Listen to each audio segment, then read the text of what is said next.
Bonjour tout le monde. Alors, bienvenue à notre séance du jeudi.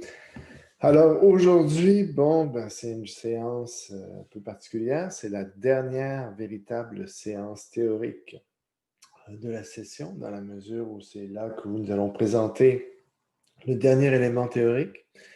La semaine prochaine, à partir donc de début décembre, on tombe dans les phases finales d'évaluation, c'est-à-dire la production finale d'intégration, qui sera un bon gros travail à réaliser, et les examens finaux. Alors, pour commencer, donc, aujourd'hui, le cours, comment va-t-il se présenter? En fait, on va avoir en deux parties. Je vais tout d'abord vous corriger avec vous le laboratoire 9, donc, que vous avez remis cette semaine. Alors, on va l'écrire ensemble, voir un petit peu ce qu'il y avait à faire pour que tout le monde comprenne bien ce qu'il était à faire. Également, ensuite, on va aller regarder le dernier bloc de matière, qui n'est pas excessivement complexe, mais qui va nous permettre de bien finaliser la session et d'aborder la prochaine.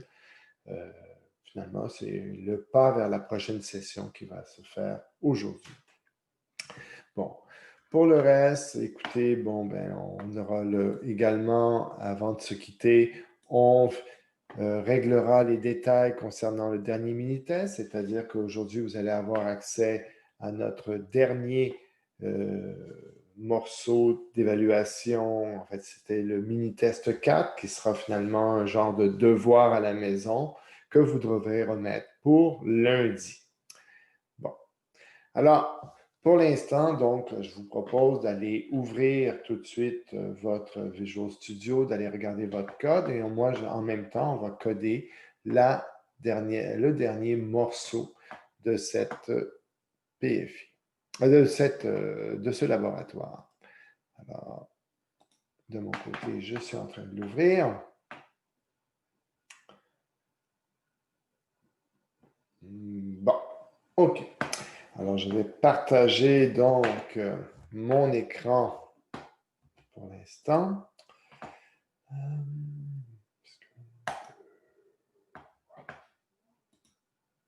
Et voilà. Donc, vous voyez ici ce que j'ai préparé, c'est tout simplement ce que vous auriez déjà dû être capable de faire à partir de à partir de l'énoncé.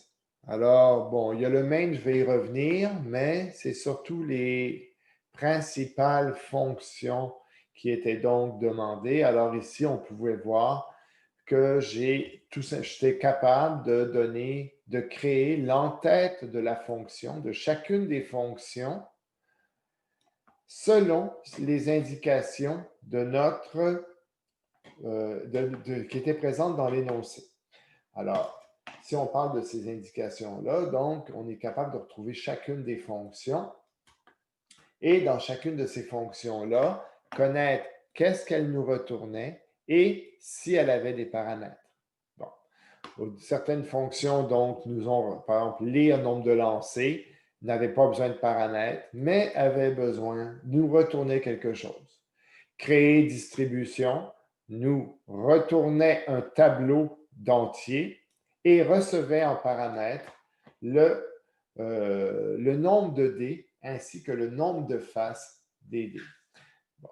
Alors, on est capable donc de retrouver pour chacune de ces petites fonctions, donc la distribution, l'énoncé, l'entête, c'est-à-dire à partir de l'énoncé. Bon, on remarque simuler lancer de dés, par exemple, qui n'avait aucune valeur de retour et qui recevrait quand même une série de paramètres complexes. Alors, un tableau de int, le nombre de dés, le nombre de faces des dés, le nombre de lancers effectués et un générateur aléatoire. Bon. Alors, on remarquera donc que c'est un mélange. Par exemple, le tableau INT crochet distribution et random générateur aléatoire, c'était pour définir des paramètres de type référence. Donc, on avait une référence vers le composant logiciel générateur aléatoire qui va être de type random et un tableau de int qui s'appellera distribution. Bon. Et pour le reste, bon, écoutez, c'est la même chose que ce qui était présenté. On avait la fonction afficher distribution, sur laquelle on pourra revenir à la fin si vous avez des questions, qui, elle, a été fournie et qui permettait de générer l'affichage des résultats. Affichage des résultats que nous devions compléter par l'écriture de deux fonctions, afficher symbole et afficher barre histogramme. Bon, juste un instant. Je vais juste déplacer quelque chose. Voilà. Bon. Alors, ouais.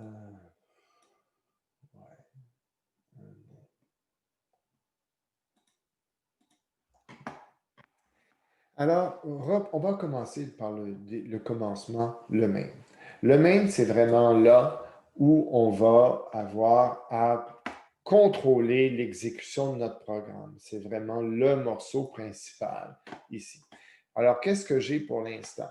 J'ai défini les deux constantes qui sont le nombre de faces de mes dés ou le nombre de dés. J'aurais également pu faire des fonctions qui permettaient de connaître le nombre de faces des dés et le nombre de dés. Si vous avez fait ça dans votre travail, c'est très bien. Il n'y a pas de problème. Bon, on a parlé du générateur aléatoire. Je veux revenir là-dessus. Le générateur aléatoire, comme vous le savez, c'est une fonction que je qualifierais de mathématique qui, à partir d'un germe, va nous fournir ce qu'on appelle une séquence de nombres aléatoires. Il y a toujours un germe au générateur aléatoire, mais vous ne le précisez, il n'est pas toujours nécessaire de le préciser. Quand vous ne le précisez pas, si vous écrivez par exemple ceci, automatiquement, le générateur aléatoire va utiliser l'horloge de l'ordinateur pour générer le germe, pour avoir donc un germe qui va être différent à chaque exécution. Lorsqu'on veut, par exemple, par contre, contrôler l'exécution, excusez-moi, lorsqu'on veut contrôler l'exécution aléatoire et obtenir toujours la même séquence, nous pouvons utiliser un germe. Ici, notre germe, excusez-moi, je l'ai mal rédigé, j'aurais dû le mettre comme ceci, voilà, en majuscule. Alors, notre germe en lui-même, ici, j'ai choisi le germe 0. Bon. Habituellement, ce qui va se produire, c'est qu'on va utiliser un germe pour la partie débogage, parce qu'on veut toujours obtenir la même séquence de résultats et pouvoir les comparer. Une fois que notre programme est terminé, qu'il est prêt à fonctionner, on peut retirer le germe de la création du générateur et à ce moment-là, on se retrouve vraiment avec un programme qui va avoir un comportement aléatoire différent lors de chacune des exécutions. Bon. Maintenant, qu'est-ce qu'il me reste à faire? Bien là, ici, dans le main, il faut que je contrôle l'essentiel des actions. C'est-à-dire, tout d'abord, je vais aller chercher le nombre de lancers. Ensuite, je vais créer mon tableau de distribution. Finalement, je vais simuler le lancer des dés et ainsi afficher les résultats, c'est-à-dire la distribution. Bon. Commençons par le nombre de lancers. INT, NB lancé. Oups. Voilà. Et NB lancé, c'est quoi? Mais c'est finalement un appel à cette fonction-ci. Alors, c'est ça que je vais aller chercher, appeler. Voilà. Et c'est fait. Donc, cette fonction-là, éventuellement, me fournira le nombre de lancers. Ensuite, je vais avoir la création de mon tableau de distribution.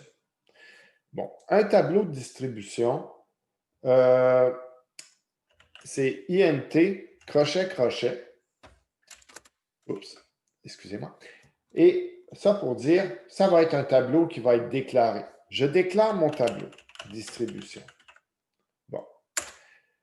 Habituellement, lorsque je veux créer un tableau, je vous ai montré, bien là, on fait new, INT, et on continue avec ce qu'on a à écrire. Ici, on va confier le travail de création de notre tableau à une fonction. La fonction, donc, créer distribution. Créer distribution.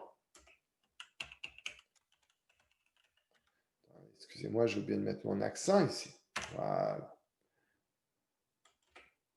Ce n'est pas nombre de lancers, c'est nombre de lancers. Bon, franchement. OK. Alors donc, créer distribution.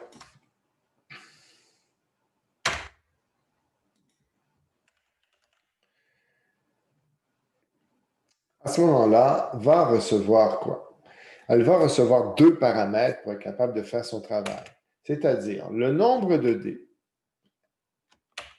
qui est une constante, ainsi que le nombre de faces de mon dé.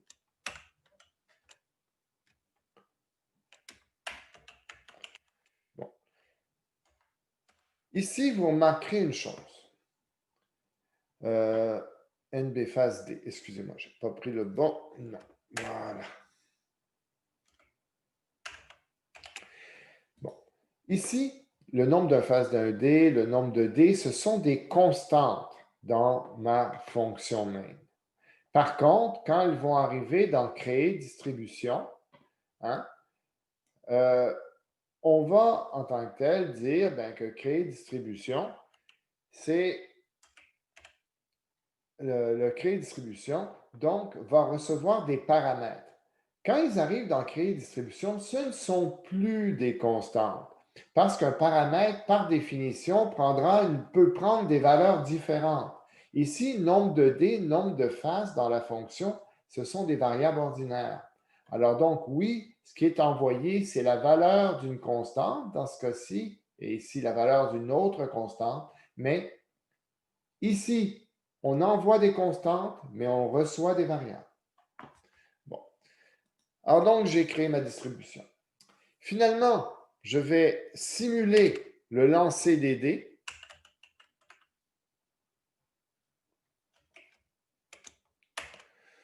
Je vais reprendre les mêmes, en fait. Simuler lancer des dés.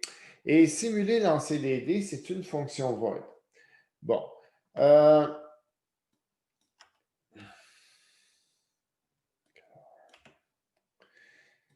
Et cette fonction void, qu'est-ce qu'elle va recevoir? Elle a besoin de connaître le tableau de distribution. Elle a besoin de connaître le nombre de dés, qui est ma constante, NBD. Elle a besoin de connaître le nombre de faces, NB face D. Et elle a besoin de connaître le générateur aléatoire qui a été créé plus tôt. Alors, excusez-moi.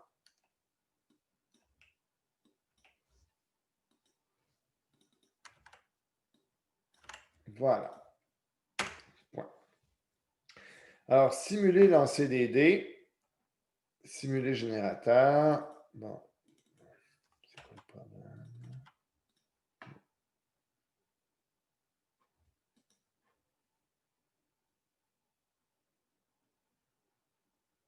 Ah, j'ai oublié d'envoyer le nombre de lancers. NB lancé. Voilà. Bon. Alors maintenant, dernier morceau, une fois qu'on a créé la distribution, une fois qu'on a simulé le lancer des dés et obtenu une distribution complète, il nous faut l'afficher, cette distribution.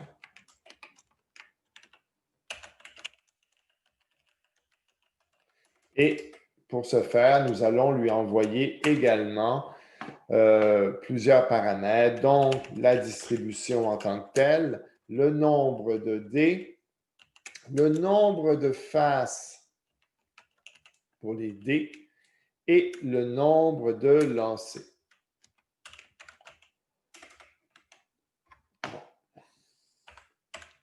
Bon.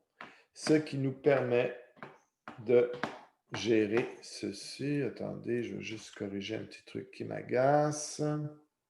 Voilà. Bon. Maintenant, on va aller lire le nombre de lancers. Lire le nombre de lancers, c'est pas compliqué, c'est une boucle de validation. Donc, on a déjà fait ce genre de code. Alors ici, une boucle de validation, qu'est-ce qu'on a à faire? On a affiché un message à notre utilisateur. On va lire une valeur et tant que cette valeur n'est pas celle qui est attendue, nous allons écrire un message d'erreur et redemander la valeur. Alors ici, donc, je suis capable d'envoyer un premier message, console.write, console.write, signe de dollar, guillemets. Bon, veuillez entrer un nombre se situant entre min et max. Oups.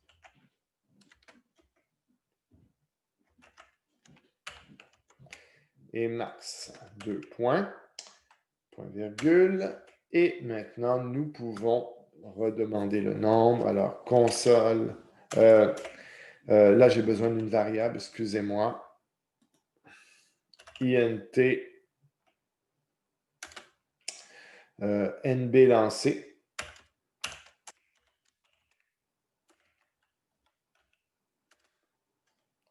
Virgule.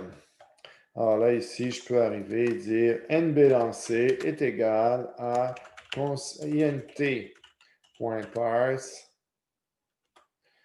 console.readline et j'ai terminé. Maintenant, il ne me reste qu'à faire ma boucle de validation. While. Bon. Ici, il fallait mettre une condition. La condition, c'était que la valeur devait être dans un intervalle. Bon. Alors, ici, il n'y a rien qui m'a... Là, même si vous n'avez pas d'obligation de le faire selon l'énoncé, on doit toujours réfléchir, est-ce que ça ne serait pas bien d'avoir un prédicat? Alors, par exemple, moi, je vais en utiliser un, est entre, et là, je vais dire NB lancé, virgule min, virgule max. Bon, alors là, à ce moment-là, est entre devra me retourner vrai si le nombre de lancers est dans l'intervalle min-max. Bon. Évidemment, là, il faudrait que j'aille écrire tout d'abord est entre avant de continuer. Alors, est entre, qu'est-ce que ça va être? C'est une fonction booléenne. Alors, statique bool est entre va recevoir un nombre quelconque, NB, et une valeur qui est une borne min et une valeur qui est une borne max.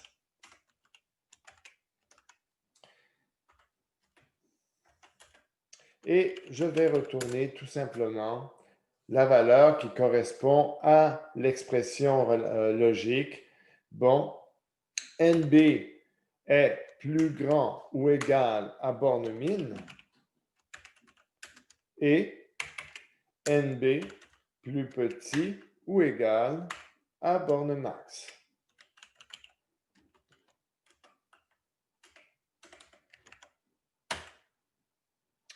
Bon.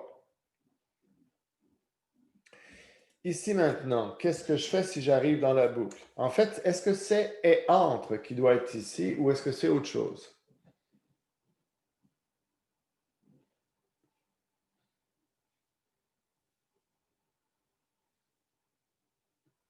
Alors là, on relit, messieurs. Je ne sais pas si vous êtes bien réveillés ce matin. Est-ce qu'il y a un problème à utiliser est entre ici comme condition? Bah, si c'est vrai, ça va activer ta boucle. Si c'est vrai, je vais rentrer dans la boucle. Est-ce que je veux rentrer dans la boucle si c'est... Est-ce que je veux rentrer dans la boucle si c'est vrai? Non. C'est le contraire, hein? On veut en fait rentrer dans la boucle si ce n'est pas et entre. Alors, comment je pourrais améliorer mon écriture pour que ça puisse faire ce que j'ai besoin que ça fasse? Ben, tu fais non, tente, un point d'exclamation. Exactement. Alors maintenant, on est maintenant dans une boucle correct de validation, c'est-à-dire que nous allons rentrer dans ma boucle, non pas si c'est valide, mais bien si ce n'est pas valide. Alors, ici, si ce n'est pas valide, qu'est-ce que je dois faire? Je dois afficher un message d'erreur, console.writeLine. Alors là, je vais juste écrire erreur. Et c'est tout. Et pour le reste, ben, nous n'avons qu'à relire notre valeur. Éventuellement, c'est terminé. Que me manque-t-il, messieurs? Return. Return. Et return quoi? Le nombre de lancers. Est-ce que j'aurais dû mettre un NB lancé? Il y en a plusieurs. Voilà. Bon. Alors, return le nombre de lancers. Et c'est terminé. Voilà, première fonction. On a le prédicat, comme je l'ai dit, n'était pas obligatoire, mais c'est toujours bien d'être capable d'en faire et de se pratiquer et de les utiliser, de prendre ce réflexe-là, de les utiliser. Ça rend un code qui est plus lisible habituellement. Maintenant, créer distribution. Qu'est-ce que ça doit faire? Ça doit créer le tableau et le retourner. Bon, alors je peux le faire en 2 instructions, je peux le faire en 1 instruction. Je vais commencer par le faire en 2 instructions, puis on verra comment le mélanger. Alors, je pourrais me créer un tableau, tout d'abord ici, INT, un tableau d'entier que je vais appeler, je peux bien l'appeler tableau si ça me tente. Pour l'instant, ce n'est pas vraiment important, est égal à new INT, crochet ouvert. Je veux un tableau de combien de quelle taille? Alors, je vais me créer tout d'abord une variable taille. Pourquoi pas? Et ici, je vais dire, bon, écoute, si j'ai un tableau, par exemple, il fallait que j'aie un tableau qui contienne autant de cases qu'il y a de possibilités de somme dans mon tableau. Par exemple, si j'avais eu qu'un dé et que ça soit un dé à 6 faces, j'aurais pu dire, ah, c'est le nombre de dés fois le nombre de faces, et dire 1 fois 6, ça marche. Mais si j'ai 2 dés, toujours à 6 faces pour notre exemple, 2 fois 6, ça me donne 12 possibilités. Théoriquement, j'ai l'impression que c'est 2 fois 6, ça fait 12. Mais en fait, je n'ai que 11 possibilités parce que les sommes que j'ai possible d'obtenir, c'est les sommes de 2 à 12. Bon, si j'ai 3 dés à 6 faces, eh bien, ce n'est pas 18 possibilités, ce n'est pas 17 non plus. Parce que finalement, la valeur, je peux obtenir une somme qui va jusqu'à 18, mais la somme minimale, c'est 3. Alors, est-ce que quelqu'un a une formule à me proposer qui me permettrait de connaître la taille de mon tableau?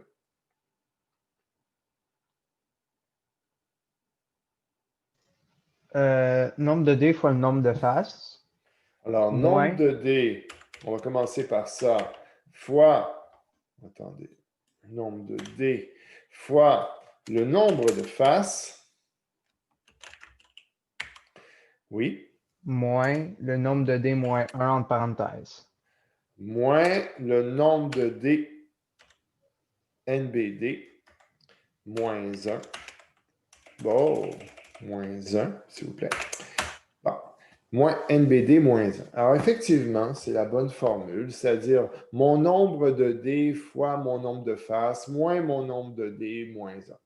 Bon, alors c'est exactement ça qu'on va obtenir. Et ça va me donner, on voit que ça va fonctionner toujours. Par exemple, si j'ai 2 dés à 6 faces, ça fait 12 moins 2 moins 2 moins 1. Alors, 2 moins 1, ça fait 1.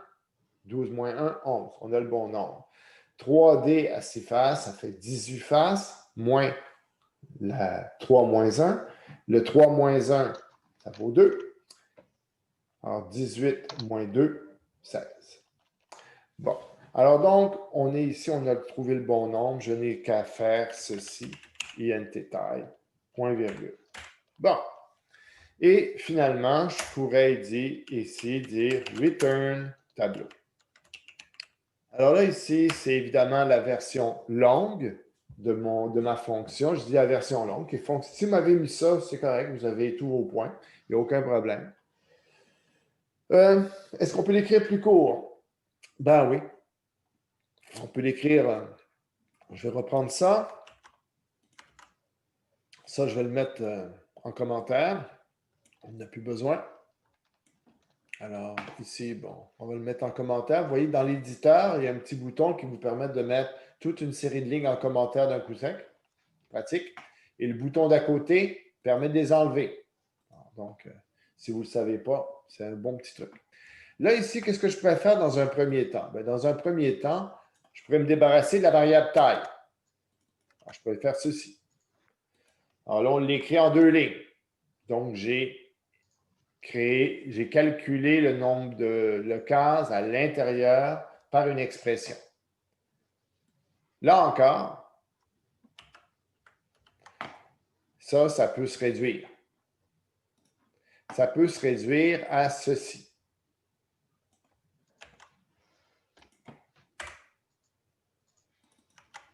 Et voilà.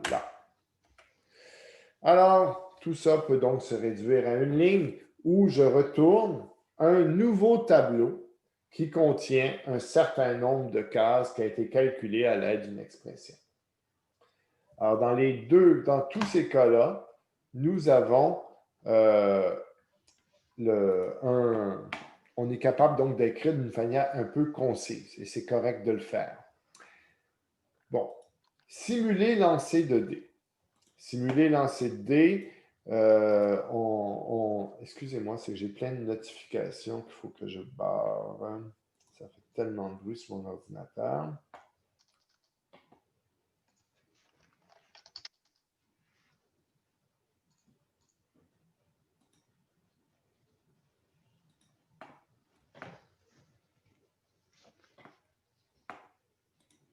Voilà. OK.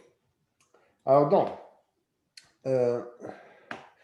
si je prends maintenant la simulation du lancer de dés en tant que tel, c'est très simple. Ici, il faut que je crée ma distribution. Alors, c'est une fonction super importante parce que je vais vraiment devoir trouver ma distribution. Mais je dois être capable d'aller chercher la somme des dés et dire à quelle case du tableau je vais incrémenter. La distribution, qu'est-ce que c'était? Pour ceux qui l'avaient mal compris, la distribution nous permettait de contenir la fréquence d'apparition des différents tirs de dés. C'est-à-dire qu'on lance 2 dés, on obtient 12. Bon, je veux ajouter 1 à une certaine case pour dire, ben là, la case des 12 a été incrémentée de 1. Et ainsi de suite, pour que quand je vais avoir tiré, par exemple, 1000 dés, je puisse savoir combien de fois la somme 12 est apparue. Alors, premièrement, on va faire la mécanique simple ici. Qu'est-ce qu'on doit faire? Bien, c'est une boucle. Une boucle à compteur, parce qu'on sait qu'on doit le répéter pour un certain nombre de faces. Donc, une boucle à compteur, on a toujours utilisé la boucle for int i, où j'aurais pu utiliser compteur. I, on l'aime bien, même si on ne l'utilisera pas comme indice. Là, ici, quelle est la valeur de départ? La valeur de départ de i peut être 0, peut être 1. Moi, je vous conseille d'adopter à l'avenir les valeurs de départ à 0. Ce sont des bonnes valeurs de départ parce que comme ça, c'est une bonne habitude lorsqu'on parcourt un tableau qu'on a vu cette session ou une autre forme de structure comme nous en verrons à la deuxième session. Alors, int i égale 0. I, tant que i est plus petit que mon nombre de lancers, alors évidemment, ici, excusez-moi, je fais des petites corrections dans mes noms de paramètres. Voilà. Alors, le nombre de lancers en tant que tel est seront la valeur qu'on va rentrer, je ne sais pas, une valeur quelque part entre 500 et 10 000, d'après ce qui est indiqué ici. Donc, le nombre de lancers, point virgule, plus i. Bon, vous remarquerez évidemment un petit détail, si je pars à 0, c'est donc plus petit que le nombre de lancers et non pas plus petit ou égal, ce qui est tout à fait cohérent avec ce qu'on a vu sur les tableaux. Maintenant, qu'est-ce que je dois faire dans ma boucle? Bon, je dois lancer mes dés, obtenir une somme et aller incrémenter mon tableau de distribution au bon endroit en fonction de la somme. Donc, je pourrais avoir très bien une version longue, écrire ceci. Tout d'abord, obtenir la somme des dés. La somme des dés va être obtenue en faisant appel à la fonction rouler dés au pluriel. Alors, rouler dés au pluriel fait donc, on va aller on va aller rouler les dés et on va obtenir la somme. Alors, ce n'est pas très compliqué. Je reprends ici la même signature. Excusez-moi, je fais des petites modifications en même temps. Bon, alors, si je regarde ici, qu'est-ce que je veux faire dans rouler dés? J'ai besoin de lui envoyer le nombre de dés, NBD, que je connais, le nombre de faces et le nombre et le générateur aléatoire. C'est ça que j'ai besoin.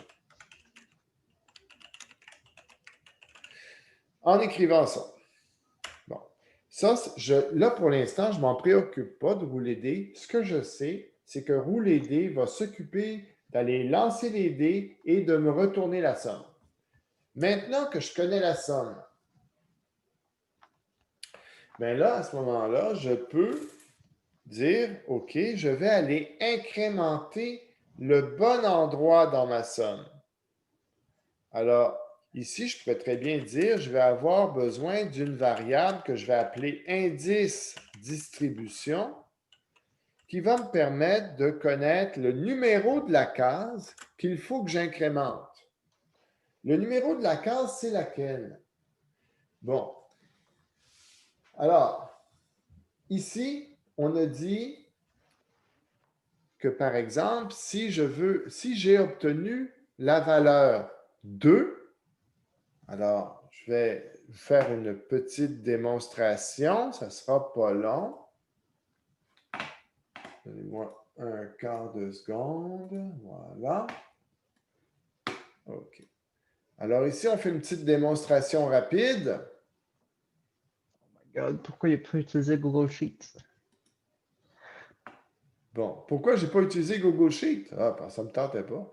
Bon, allez. Alors donc, insertion d'un tableau, tout simplement. Bon, j'ai besoin de quelques lignes. On va les grossir rapidement.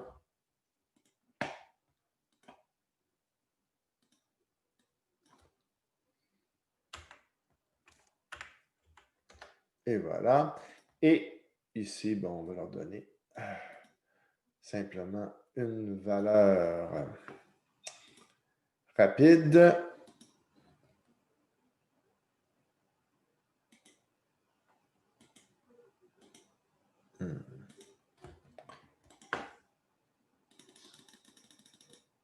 Voilà.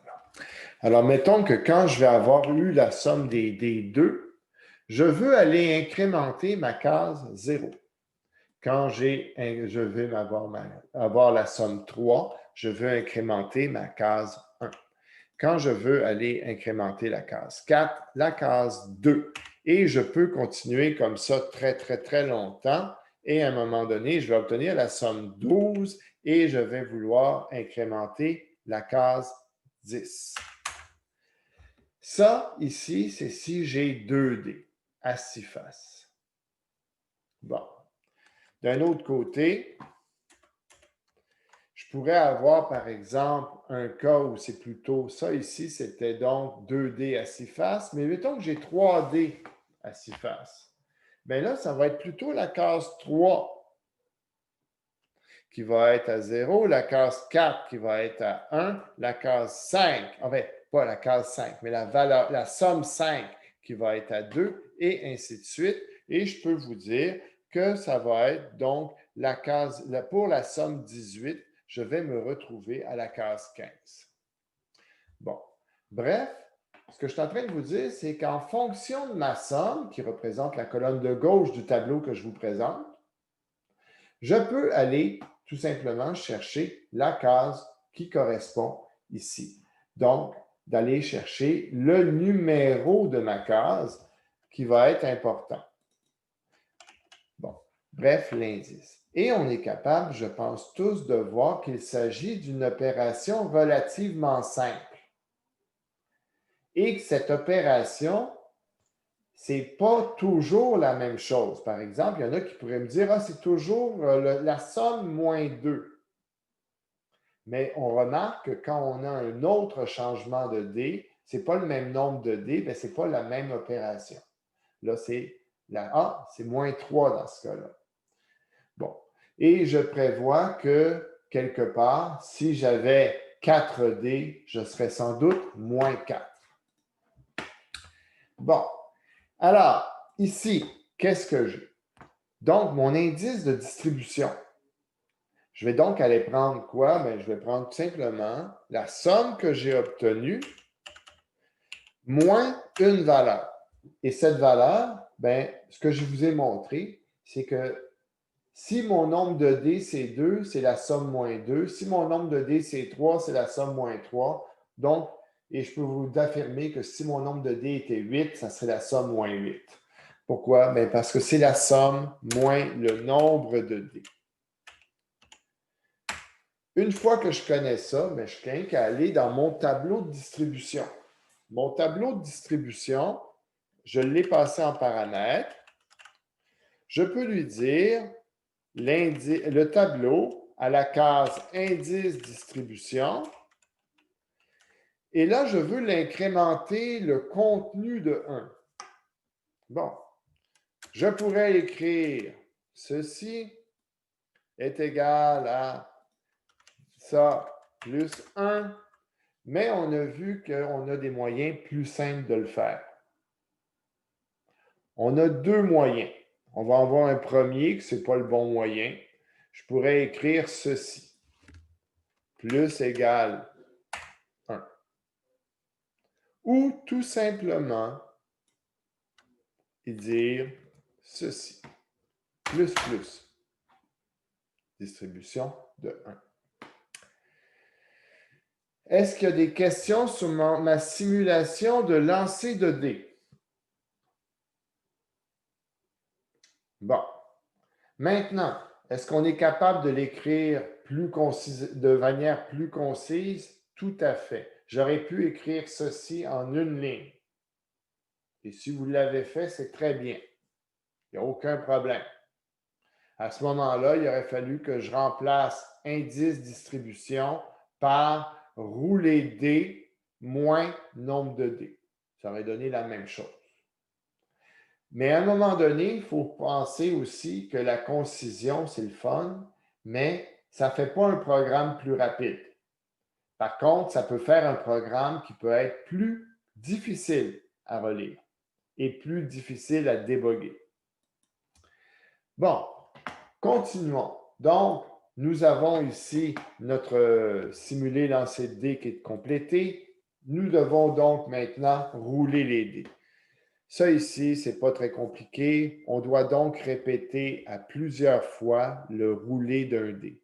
On sait combien on a de dés, donc c'est notre limite de notre boucle à compteur. Alors, nous allons avoir ceci. On doit accumuler la somme. Alors, quelque part, je vais avoir une variable somme que je vais initialiser à une valeur neutre, 0. Ensuite, for int i égale 0. Ici, je vais donc démarrer mon i à 0 comme je vous ai encouragé à en prendre l'habitude depuis qu'on est dans les tableaux. Et tant que mon i est plus petit que le nombre de dés que je dois tirer, à ce moment-là, je vais dire plus plus i. je vais incrémenter le i. Bon. Alors, je vais juste améliorer ça. Bon. Maintenant, qu'est-ce que je fais? Bien, je vais tirer à chaque fois le nombre de la valeur du dé et je vais l'ajouter à ma somme. Là, je vais l'écrire tout de suite d'une manière assez concise. Je vais juste dire somme plus égal. Je vais appeler maintenant mon roulé dé. Roulé dé en lui-même, excusez-moi, voilà. Un roulé dé, je roule un dé qui a un certain nombre de faces, NB faces, et auquel je vais passer le générateur aléatoire pour que il soit capable de tirer un dé au hasard. Est-ce que j'ai autre chose à faire là-dedans? Il ne me manque normalement que le return. Return sum. Et j'ai terminé. Le roulé dé en lui-même est très simple. Je vais l'écrire d'une manière concise parce qu'il n'y a pas vraiment d'intérêt à le faire autrement. Ça va être return. Return quoi? Bien, je vais faire appel à mon générateur aléatoire. Alors, mon générateur aléatoire, je vais lui dire, donne-moi le prochain nombre. Bon, ici, le next me ramène un entier. J'aurais pu également avoir, par exemple, un réel en demandant next double, mais ça fonctionne autrement.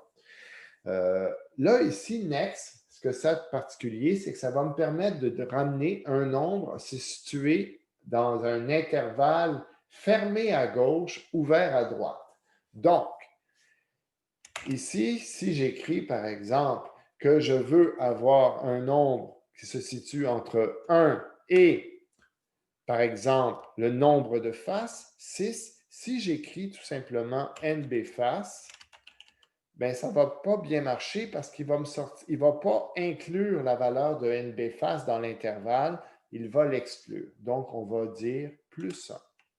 Alors, quand on utilise next, avec le générateur aléatoire de C#, c'est ça qu'il faut faire. Et là, j'ai juste à dire point virgule, ma ligne est terminée. Donc, ça va me ramener une valeur entre 1 et le nombre face inclus. Est-ce qu'il y a des questions pour l'instant? Afficher distribution, on y reviendra plus tard. Ce qu'on a à savoir, c'est qu'elle, pour l'instant, c'est qu'elle va utiliser évidemment le right line pour être capable d'écrire les choses. Elle va utiliser également des paramètres supplémentaires ici pour être capable de formater le résultat, la valeur qui va être présentée. Par exemple, ici, ça va nous permettre d'afficher un nombre avec 5 décimales. Bon, on verra pourquoi. Alors, qu'est-ce qu'on a avec 5 nombres significatifs? Excusez-moi. Donc, ici, qu'est-ce qu'on a? On nous demande d'écrire une fonction afficher symbole qui va prendre un certain nombre de symboles et qui va prendre également un symbole en paramètre et qui va nous permettre de dire « Je veux afficher NB symbole fois le symbole symbole ». Donc, c'est tout simplement un for. For int, partons à 0. For quoi? Excusez-moi, j'oublie, peut-être une variable serait sympathique.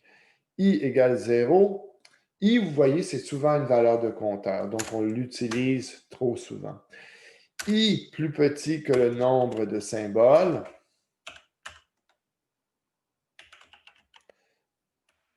Plus I. Bon.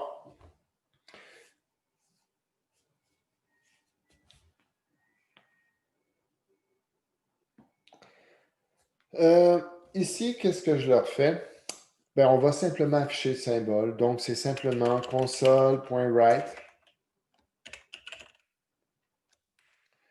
Le symbole en lui-même, donc un caractère.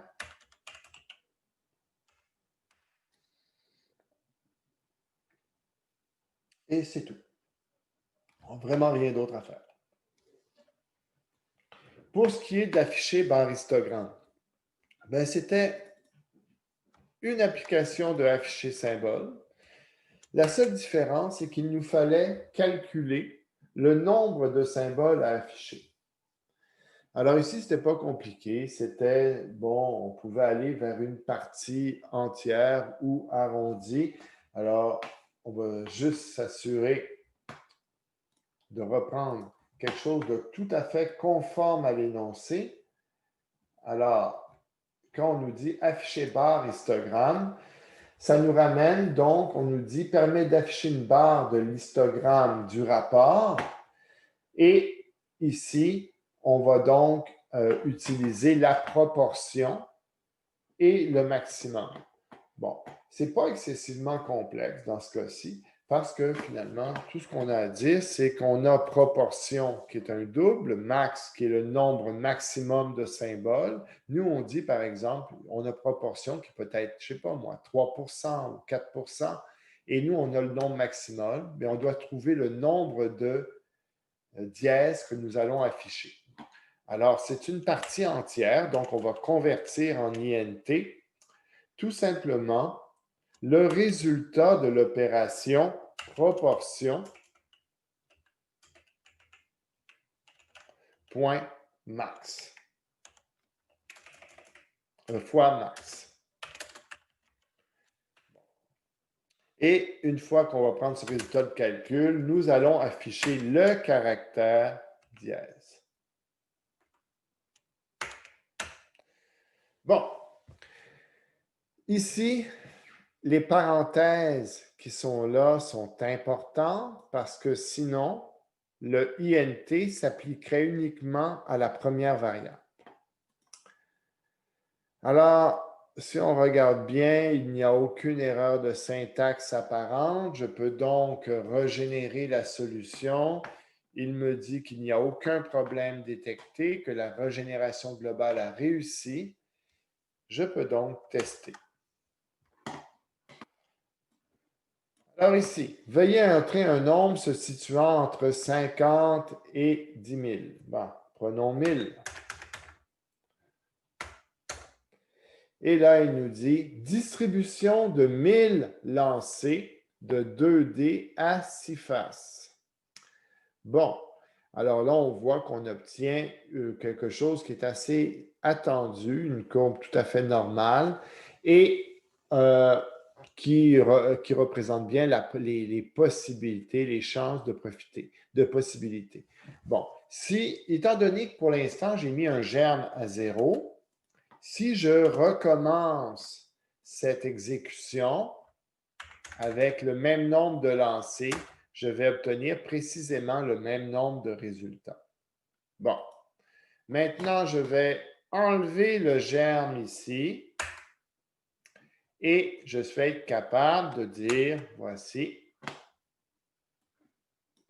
si j'ai 1000 lancers, ben là, j'obtiens une répartition différente. Même si la forme générale est la même, les valeurs ont changé. Bon, ce que je peux peut-être attirer votre attention juste quelques secondes, c'est l'usage un petit peu qu'on a fait ici. Vous voyez, somme des dés par accolade 0,3 accolade. Bon, regardons ce que nous avons comme sortie. Le 0 ici fait référence au premier paramètre qui est i fois le nombre de dés. Alors, ça, c'est une valeur numérique, c'est la valeur à afficher. Le 3 fait référence au nombre de places que nous réservons ici dans l'affichage pour ça. Alors, on voit que ça crée un alignement et les places non utilisées ont été remplacées par des caractères espaces.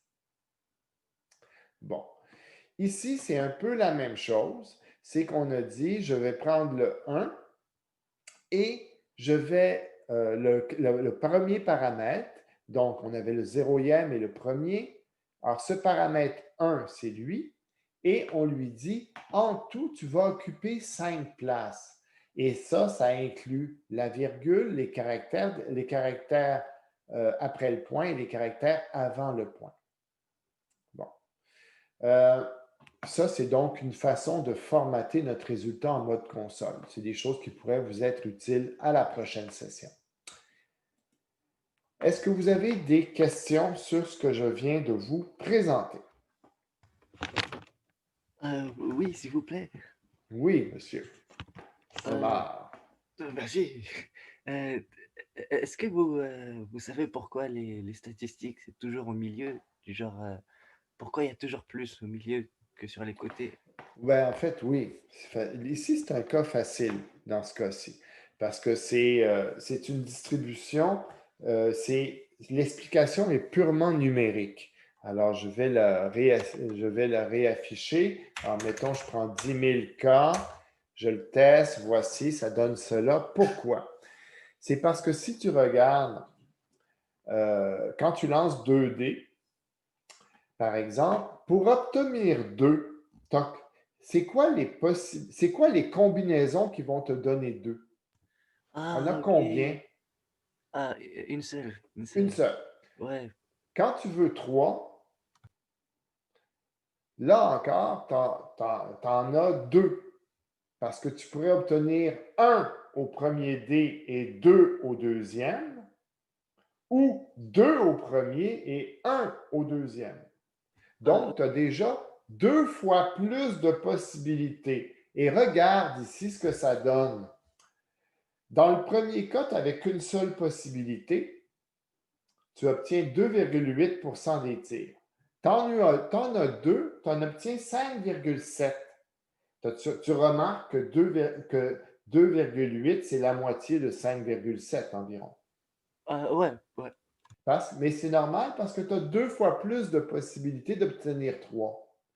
Et plus on avance vers le milieu, plus on a de combinaisons possibles. Par exemple, pour obtenir 7, je pourrais avoir le premier dé à 1, le deuxième à 6, le premier dé à 2, le deuxième à 3, à 5, et ainsi de suite, et faire toutes les possibilités. Bref, j'ai plein de combinaisons qui me permettraient d'obtenir 7. Ben, merci beaucoup. Alors, c'est juste parce qu'il y a plus de possibilités.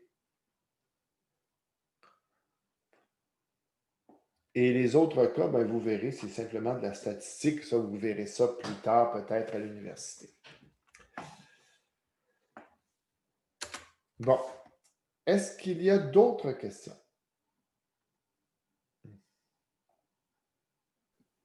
Ouais, peux-tu juste descendre ou que c'est affiché par histogramme? Ouais.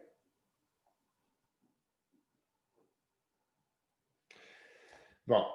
Ici, les caractères, on voit qu'on a un guillemet simple encadré. Ça veut dire que le symbole, c'est un caractère, tout simplement.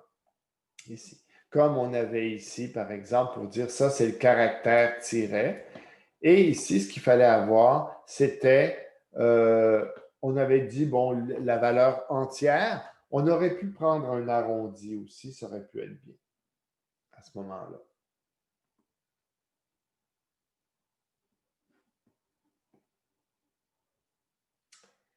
Des questions encore?